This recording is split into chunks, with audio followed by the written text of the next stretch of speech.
I booked cruises on two of the most talked about new ships of 2024. One was a floating city carrying more passengers than any cruise ship in history, while the other promised a relaxing luxury escape with a fresh new design. Going in, I had high expectations for both, but only one actually delivered. Icon of the Seas became our favorite cruise of the year, while the Sun Princess turned into a frustrating mess of overcrowding, chaos, and disappointment. But what made the difference? How did one ship get it so right while the other got it so wrong? Well, let's break it down.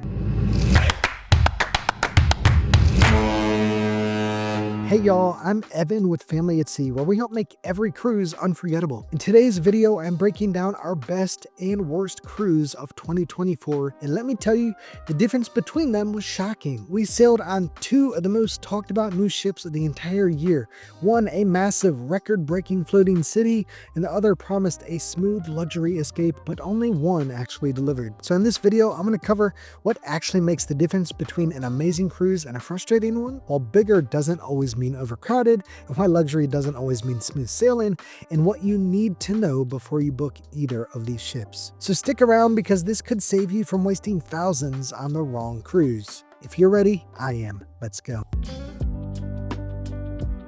Embarkation sets the tone for the cruise, and these two experiences could not have been more different. Royal Caribbean has check-in down to a science. With assigned check-in times, the process stays smooth and efficient. We sailed out of Terminal A at Port Miami, and from the moment we walked into our first steps on board, it took less than 15 minutes. The terminal was modern, clean, and stress-free, exactly how Embarkation should be. Princess, on the other hand, they don't use check-in times at all. So when we arrived at Terminal 2 at Port Everglades, the line wrapped around the entire building, and inside the terminal felt far more industrial and chaotic. And then came the medallion confusion. Princess mails these to you before your cruise, and they're used to unlock your cabin, make purchases, and more.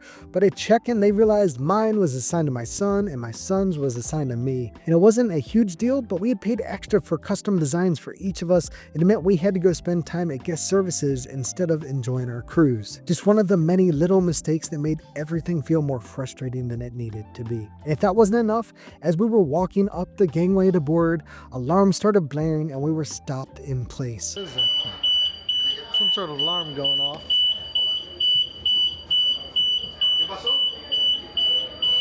We stood there for several minutes, unsure of what to do next with the loud alarms going off, before they finally turned us around and sent us up a different gangway instead. It was a chaotic beginning, but fitting for what was to come.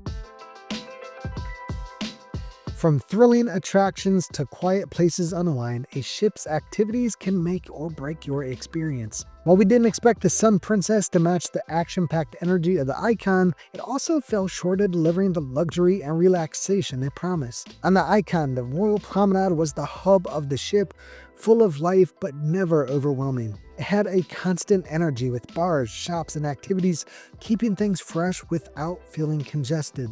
Meanwhile, Thrill Island brought the real excitement, featuring the largest water park at sea and Crown's Edge, which is a ropes course that has you literally stepping off the side of the ship. Wait, Evan, stepping off the side of the ship?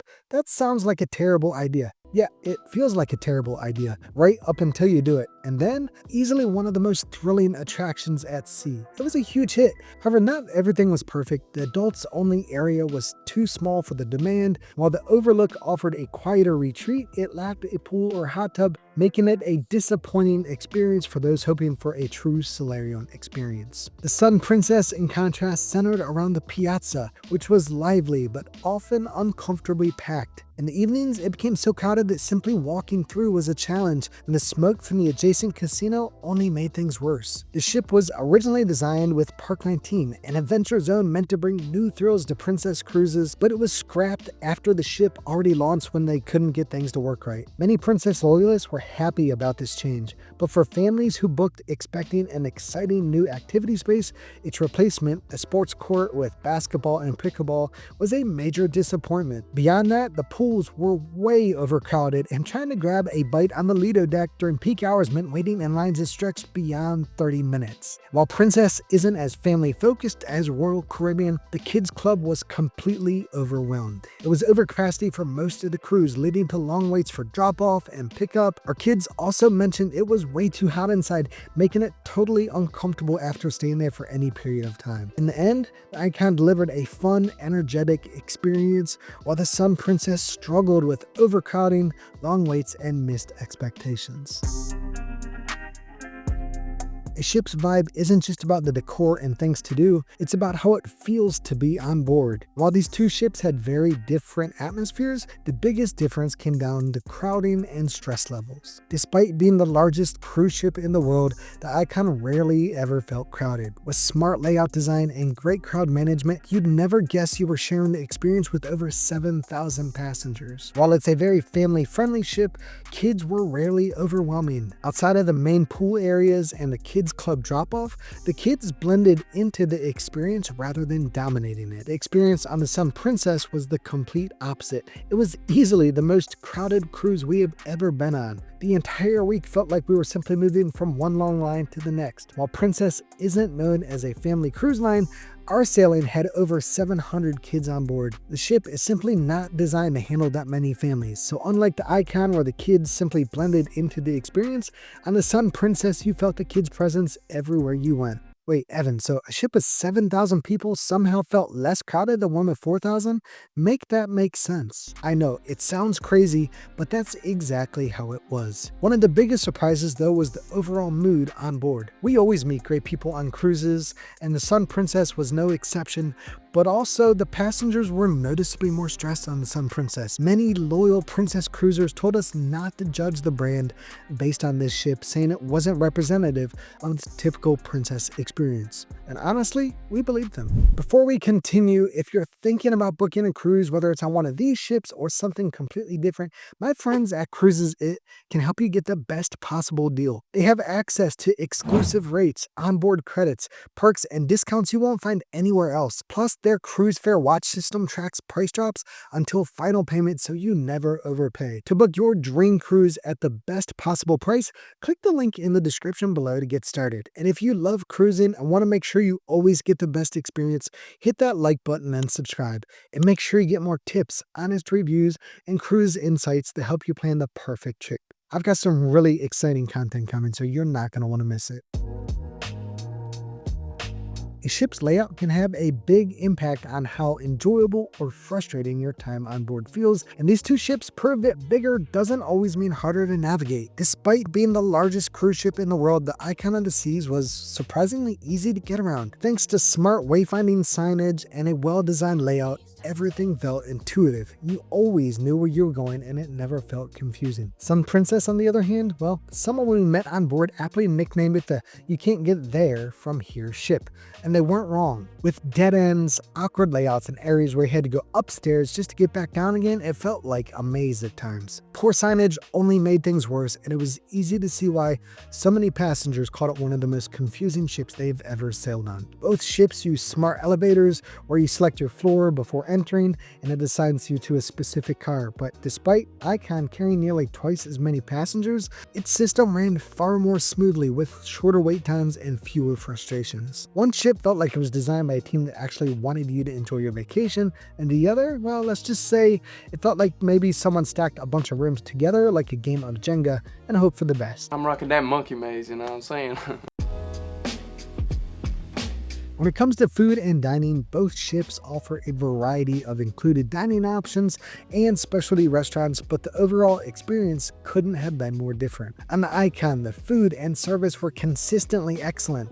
Standouts included Chops Grill, where we had a great steakhouse experience, Empire Supper Club, which was pricey but a unique and enjoyable night out, and Azumi Hibachi for lunch, which was both delicious and fun. On the Sun Princess, things were more hit or miss. The highlight of the entire cruise was Spellbound, which is a magic-themed dinner experience complete with a magic show and a secret bar not available outside of that dinner experience. The food was just okay, but everything else about it was amazing. The dining experience at Butcher's Block by Dario, however, was far too crowded and chaotic with average steak at best. A major issue across all restaurants on the Sun Princess was overwhelming demand caused by Princess Premier. This package, which includes gratuities, unlimited specialty dining, premium drink package, and more, is an incredible value, but it was simply too popular for its own good, leading to specialty restaurants that were overcrowded every single night. The Sun Princess simply isn't large enough to accommodate that kind of demand. Because of this, our reservation at Crown Grill, their steakhouse on board, was canceled 3 different times, all without notice, and we only even found out when we saw it was canceled in the Princess app. In the end, we never even got to eat dinner there. After it happened for the 3rd time on the final night, they sent us to Love by Brito instead, and luckily ended up being a great meal. Another example of the lack of dining capacity on the Sun was Alfredo's, the popular pizza joint on Princess ships. We tried to have lunch there multiple times, but the wait was over an hour long every single time we tried. For a ship of this size, the dining venues simply weren't large enough and staffed sufficiently to handle the number of guests. No, just the Asabuco needs to braise for about 3 hours. Everything else is done. Since we were in a suite on both cruises, I can't comment on the main dining room experiences, but I can say that Coastal Kitchen on the Icon was heads and shoulders above the Sanctuary restaurant on Sun Princess. Not only was the food and service better, but the ambiance was night and day. Princess relocated the Sanctuary restaurant into a space that was clearly not designed for a premium dining experience, making it feel cramped and like an afterthought. But the biggest difference, the Icon had consistently better food and faster, more organized service. On the Sun Princess, service was often slow and disorganized, and more than once our food arrived cold. Royal Caribbean is known for its epic shows, and the Icon of the Seas is no exception. The standout production, The Wizard of Oz, was absolutely incredible, with stunning set designs and amazing performances. The Aqua Theater show Aqua Action was truly next level, a high-energy spectacle of diving, acrobatics, and stunts that felt like a $200 Vegas show. The ice show, Starburst, wasn't our favorite compared to other Royal Caribbean ice shows, but we still enjoyed it. The only real downside here is that there's no traditional dinner and a show schedule, which interrupts the typical flow we appreciate on a cruise, but it wasn't the end of the world. Sun Princess, on the other hand, has 3 main entertainment venues. Princess Arena, with a capacity just under 1,000, hosts traditional production shows with in-house performers, and honestly, we were impressed by these. The shows were well done and enjoyable. They also bring in guest headliners, but as with any cruise, those are a bit of a wild card. Ours weren't great, but the next week's lineup could be completely different, so I'm not going to hold that against them. The Dome is a smaller venue that doubles as a solarium during the day, and it's supposed to offer a more Cirque-style performance,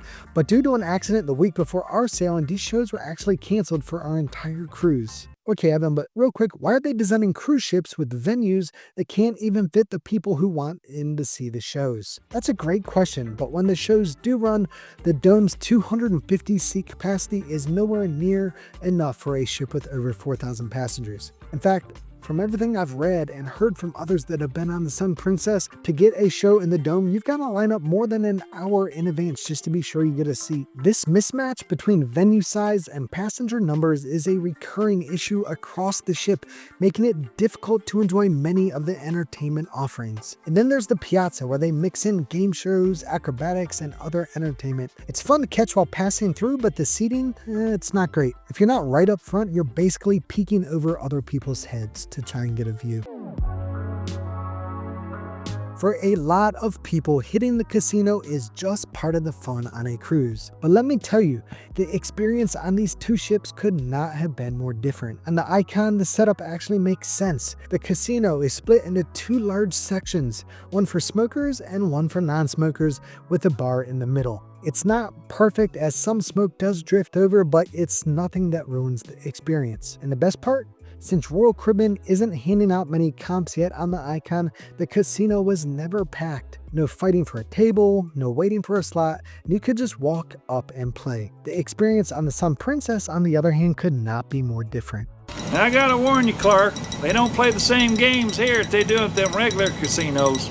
It's one big casino, and while they technically have a non-smoking section, or so they say, good luck finding it because people were lighting up everywhere. And with a very poor ventilation system, the smoke just lingered, not just in the casino either, but all throughout the piazza, which is the busiest part of the ship. And if you thought maybe the packed casino on the Sun would at least come with fast drink service, brace yourself for disappointment. Whether you were trying to flag down a bartender or using the Medallion app, getting a drink was nearly impossible. Between the wall of smoke and the never-ending crowds, it was anything but the fun casino experience that makes it worth putting your money at risk.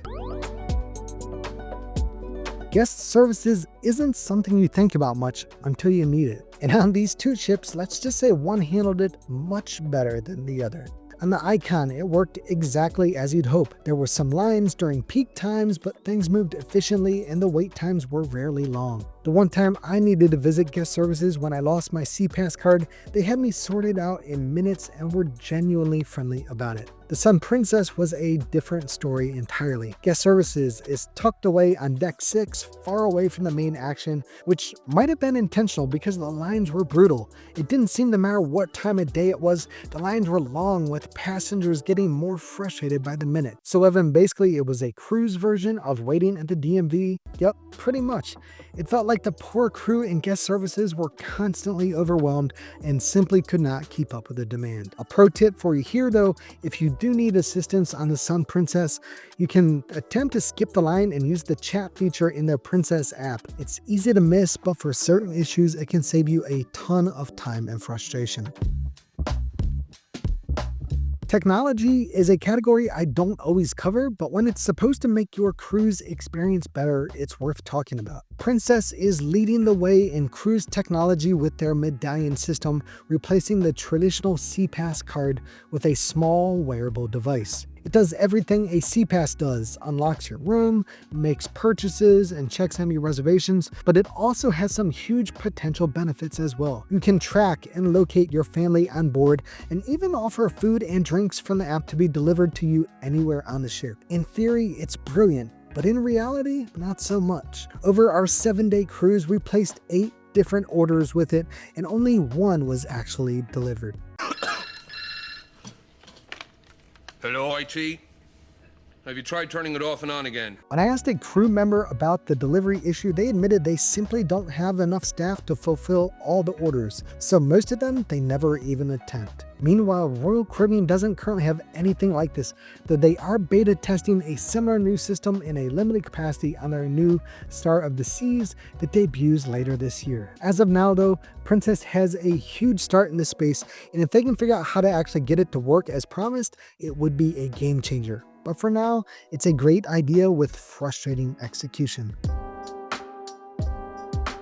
Debarkation can sometimes be a nightmare, but thankfully that was not the case on either of these cruises. Both Royal Caribbean and Princess, along with their terminal staffs, did an excellent job of keeping things quick and painless from start to finish. Bags were easy to find, lines moved fast, and we were off the ship and on our way in no time. That said, there was one very frustrating issue with Sun Princess, and while it's not necessarily Princess's fault, it's something worth knowing if you're sailing out of Terminal 2 at Port Everglades like we were. The terminal funnels you directly into a parking garage that seems to block all cell service. So if you're trying to book an Uber or check in with your ride, good luck. I had to walk out past the garage just to get a signal to be able to book our ride, because nothing says welcome back to reality like wandering a parking garage, waving your phone in the air, desperately searching for a signal. Yeah, not exactly an ideal ending to a trip. Aside from that though, debarkation on both ships was as smooth as you could hope for. So there you have it.